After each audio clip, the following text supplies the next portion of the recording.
Hey church, Pastor Shane here with the community group discussion starter video. This week we continued in our series in the book of Judges, in Judges chapter 12, finishing up the Jephthah story, a story that ended very poorly for Jephthah. Most of the stories you read in Judges, there's disobedience and then disaster, and then people cry out to the Lord, and he raises up a deliverer to deliver them, and that's the end of it. And it says there's peace in the land for 20 years, or peace in the land for 40 years, or peace in the land for 80 years.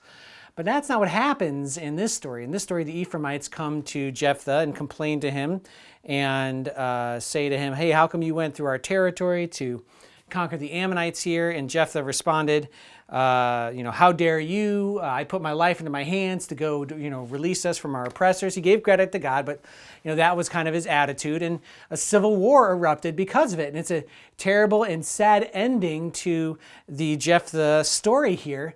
That civil war to rise up in the first place. And what we see is that even though God is still being gracious to deliver his people, the Israelites, they are still turning away from him. They are still turning away from his ways.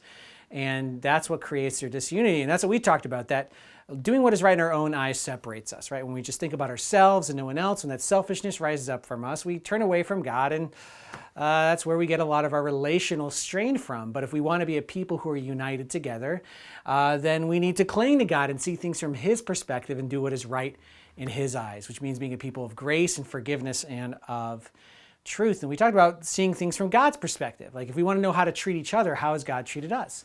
And he has treated us with grace and mercy and love. And so we should treat one another with grace and mercy and love that maybe the other person hasn't deserved or earned, but that we might extend it anyway.